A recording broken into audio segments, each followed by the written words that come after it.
All right, everybody, welcome to the Holla Family podcast. This is the first one of very many that you're going to be hearing over the next few weeks, few months, few years. We got a group of young men here just trying to drop our opinions, some educated, opinions and responses to some of the things that are going on in today's society, current events, current news, and, just things that, us as men, we need to discuss and have a little round table about. So I'm going to start off with names. We are going to introduce ourselves. I'm Phaness. I'm going to be moderating a few of these calls and heading off these. We got a couple more dudes on the call. I'm going to let Feast for Thought introduce himself. Hey, what's going on, guys? Feast for Thought in the building, man. Ready to talk some sports, some life. Yeah, man. We also got Shameless Logic over there. Hey, what's going on, everybody? This is Shameless Logic. Get ready to be entertained and get ready to be able to do what you need to do and be intellectual. And all that good stuff.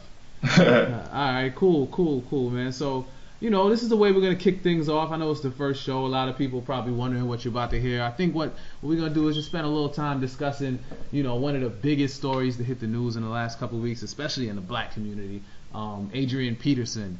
If y'all don't know who Adrian Peterson is, he's probably the best running back in the NFL right now. And he got in trouble for some pictures that surfaced, and a police he got arrested for basically whooping his child, and something that the mother thought he took a little too far and called the police on him, and he ended up doing he ended up posting bail, and then the team actually has suspended him for the time being, and so he's not playing in any games. But it's a lot of things that's been going on, a lot of heated emotions. Whenever you talk about things like disciplining your child, you got a bunch of people in the community, especially the black community, because a lot of us come from homes where our parents would lay hands on us. A lot of Christian families has definitely thought about that way. So, we're going to start with a couple of questions, and we're just going to work our way around the group. I'm going to start off with Feast for Thought. I'm going to ask him, what was your first thoughts when you saw those pictures from Adrian Peterson and what happened with his son and everything? I pretty much felt, after seeing those pictures, he did take it too far. I can say that, and, further trying to understand the situation, I would, speak to my mother about that. And one of the main things she would talk about is how, you're not really supposed to be disciplining your kids while you're that angry. And it looks like he was, he was pretty ticked off, and he let his emotions get the best of him. And the fact that, he's a male and just whooping your child like that is too far. Fathers aren't really supposed to be whooping their kids more than the mother is, pretty much. So. Yeah, I hear you, man. It's kind of crazy because when I saw the pictures, I don't know if anybody hasn't seen them. I mean, I would encourage you to go look them up. It's a lot of welts, but it wasn't really the picture that bothered me the most. It was when they said that he had welts and marks on his scrotum, and I was like, how do you end up hitting a 4-year-old little boy in the scrotum with a switch? And I was like, that's crazy, man. I understand swinging and missing, but I mean, I think my theory is he probably was moving when he was getting whooped and just all over the place. Yeah. Well, Shameless Logic, man. What was your first thoughts when you heard about the story and all that? When I heard about the story, it didn't really bother me because I come from a Caribbean family, and getting whooped all the time is not really much of an issue. But coming from that, we all grew up in America, it's kind of a sensitive topic because we are supposed to treat our children like we're friends or anything. But some people forget that to be a parent, you have to lay the guidelines where sometimes you're in charge and they have to listen. But when I finally saw the pictures, I think he kind of did take it too far because coming from a family that, we would get whoopings for doing dumb things, and usually Feast for Logic, Feast for Thought said, the father usually doesn't whoop. It's usually the mother because she's the one who's always instilling discipline, and whenever you get in trouble, the father is there to back up the mother.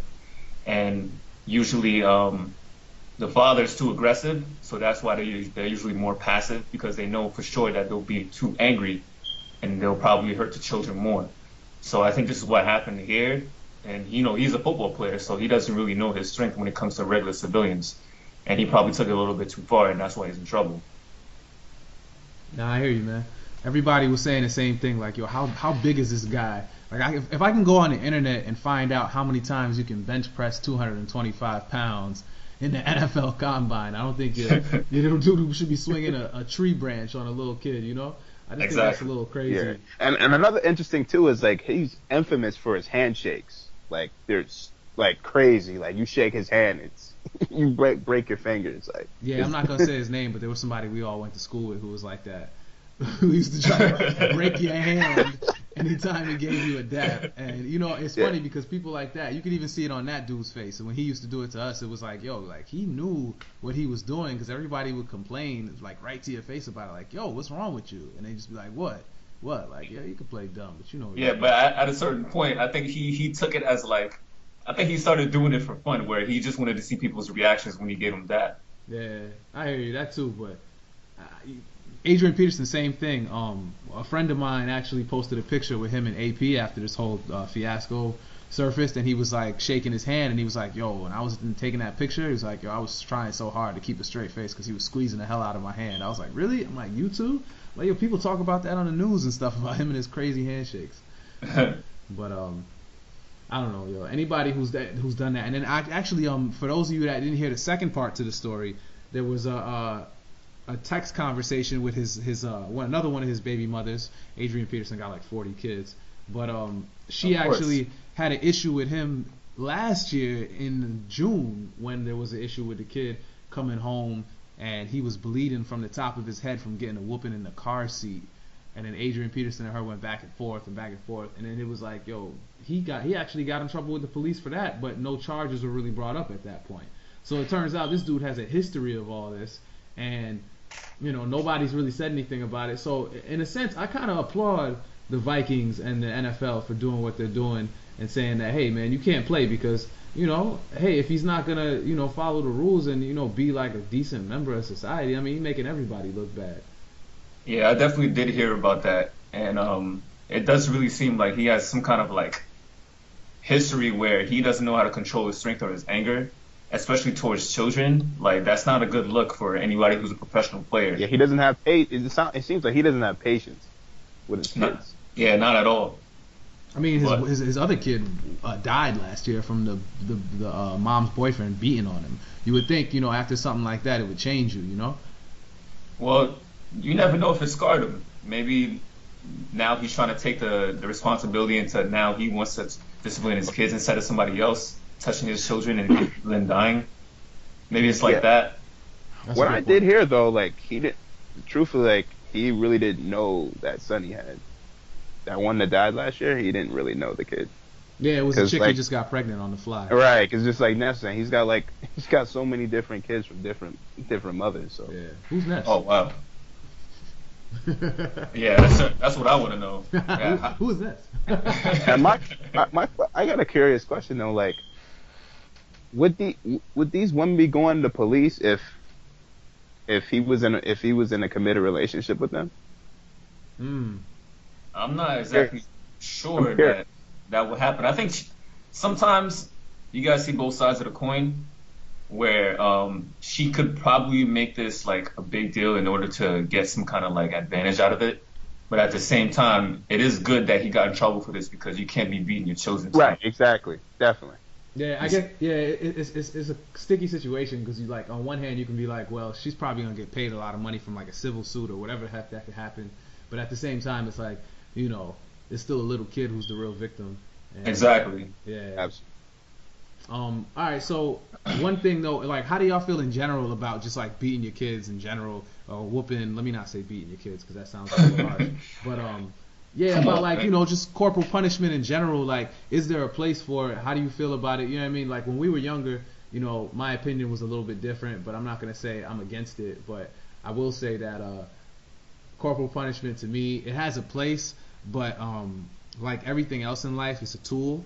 And it's supposed to be used as a tool to, you know, accomplish a task or get you from A to B, or like, you know, maybe use it as, you know, some type of tool, just as among many things that you do to raise a kid. Like, you don't just beat him every single time. Like, you might take away some toys, you might do something else, give him a whooping here or there. But I think a lot of people, like, who aren't really just good parents, or aren't very intelligent parents, will use it as a crutch.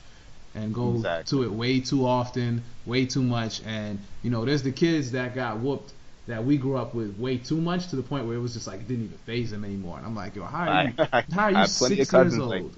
Yeah, they became so delinquent after that. Yeah, so I don't know. Like, how do you guys feel about it? Yo?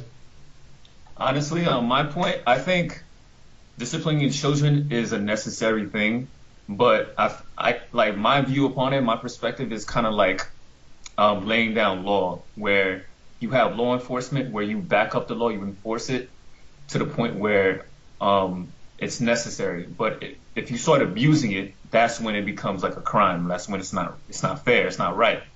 So I think at that point, when you use only like beating your children or hitting them to be able to discipline your children, it's not the only way. There are other means to go about it in order for the child to understand that, okay, if I do this certain thing, my PS3 might get taken away. Or if I don't get good grades, my mom might get mad and my dad might come back and he might enforce the law. He might beat me. You know what I'm saying? Like, so if the children knows that every time they're going to be abused, then it doesn't matter to them anymore. You know what I'm saying? That's when they become delinquent, where like, oh, this is going to happen anyway, so I might as well just get it done with. Mm-hmm. But I think that, in my perspective, I grew up in that sort of fashion where if you did something wrong, you get hit. But it wasn't to the point where like I was getting hit so much that was the only way to like discipline me. Like my mom would take away certain things. Like I remember my mom threw away my Sony PlayStation 1. That was like the hardest thing I could have took. As like an 11-year-old kid, I'm like, yo, that's my PlayStation. Like, come on. Like I couldn't find this shit for months, and then I found out that shit was in the garbage. But oh my God. She could have did something else. She could have beat me to a pulp. Like, but she didn't do that. She used other means in order to enforce the law. Absolutely. And one thing I did notice too is that when you're the one getting hit, it always seems like it was the worst, craziest thing in the world, and like your brain plays tricks on you. Be like, man, she hit me with a Mack truck, but really it was like, and everybody always exaggerates. No, that's true. Everybody always exaggerates the story. Yo. Like years later, you keep telling the story. So by the time people have kids, they're like, yeah, I got hit just like that, and it's not really the truth sometimes. It's like, yo, like your parents knew when to stop sometimes. We sensationalize. Yeah, we definitely do. Yo, my dad put a gun on me. You know what I'm saying? Like, I don't know about that, Mike. Yeah, that's a little too far, dude. Yeah, but what you think about it, Piece of Thought? I mean, yeah, I'm kind of sharing some of the same sentiments as Finesse. Is, it has its place, but I just think we're just in a different time. I was actually having this conversation with my mother, like, to explain how like you can't even really discipline your kids in public anymore. That's out the window. You can't do that. You know what I'm saying? Because you run to the toy store when when you had no business, you getting popped in the arm for that. You can't be doing that now. So you got to be very mindful. And I think we're just at a time where there's so much information, there's so much education out there. Like we can use our minds and our experiences to help teach kids instead of just saying, oh, you did something wrong, let me hit you. You know what I'm saying? Mm-hmm. So I feel like it has its place, but like we were saying, you just gotta have different means of discipline. Mm-hmm. I definitely think that you should discipline your children to a certain point. Like even if you're in public, like I've seen a lot of kids, like, you know what I'm saying, like pertainingly white American children who like disrespect their parents to the point where they don't do anything at all, and like people just look at them like, yo, like pop this kid in the mouth real quick, like, yo, dude, that's really disrespectful. Like you're his parent, like you're supposed to let him know, like I'm in charge here, but they don't do that, and then like it's like a double-edged sword. You hit them too much, they come to the point where it doesn't faze them anymore, or you just let them run free, and then the same result comes out of it. They're just a delinquent. They don't respect you. So when they grow up, go ahead. Or they're spoiled. Let me keep buy. They don't appreciate nothing, and so they get slicked in the mouth and just get disrespectful. Mm-hmm. Yep, there you go. So when you try to take something away, they lose their mind. They I hate you and all this stuff and carry on the show. Yep. Yeah. That's mad common. But and I think right now the justice system is giving people too much leeway, where like they're calling it abuse. Like sometimes it's just discipline. Like like children are now calling 911 on their parents for just like giving them a beating for being bad in school. Like that's supposed to happen, but that's just my perspective. I don't feel like when you're a parent, you're not supposed to be your parents, like your children's like friend. You're supposed to be the parent. At a certain point, yeah, you could be like friendly with them, but you're supposed to let them. They're supposed to know in the back of their mind that okay, this is my parent. I'm supposed to respect them no matter what. Like that's like a wall between that you can't cross. I think that's what happens is when the kids start calling the police on you. That means you never really had them.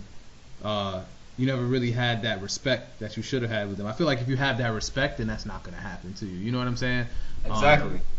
I never thought twice about like calling the police on my parents. Like, but you never felt like your parents weren't there for you either. You know what I mean? Like, I think that a lot of the problem with that too is like, yo, your kid must really feel like a certain type of way about you, worse than any of us have ever felt. Because you know we all then got a whooping and been in the other room like, man, I hope she get hit by a car. You know? Well, you didn't really mean that. You would never call the police on your own parents. But oh hell no. But hold on, we're running short on time for this topic. But we got one more thing before we close out this first podcast. But social media had a huge effect on what we saw going on with the NFL with Ray Rice. A lot of the events, Adrian Peterson, everybody who's been in trouble, Greg Hardy, all these guys in the NFL. A lot of issues that get brought to the attention of social media, and then what happens after that is that it becomes a PR nightmare.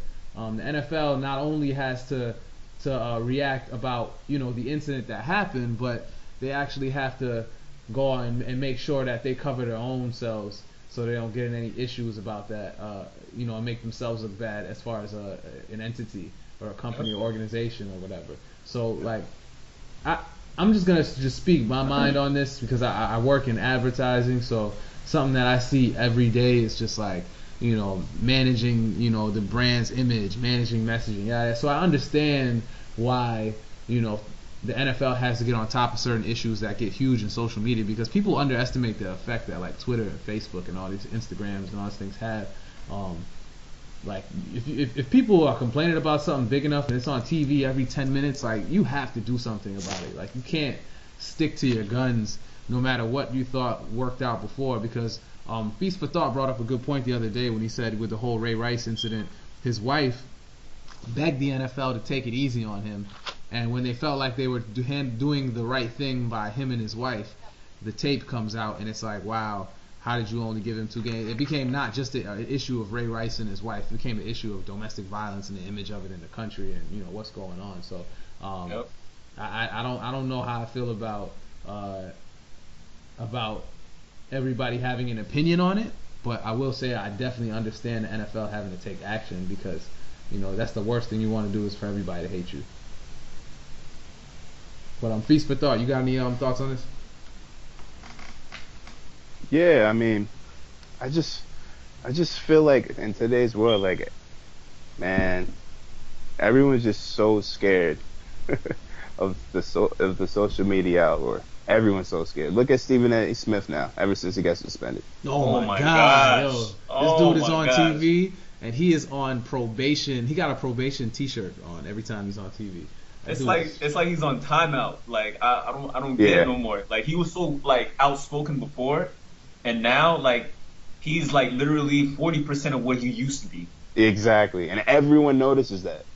Everybody, and that's what. This is the problem now. I'll listen to Mike and Mike, and I'll hear Mike Golick go crazy about domestic violence, and I'm just like, yeah, you're just scared to sleep on the couch tonight.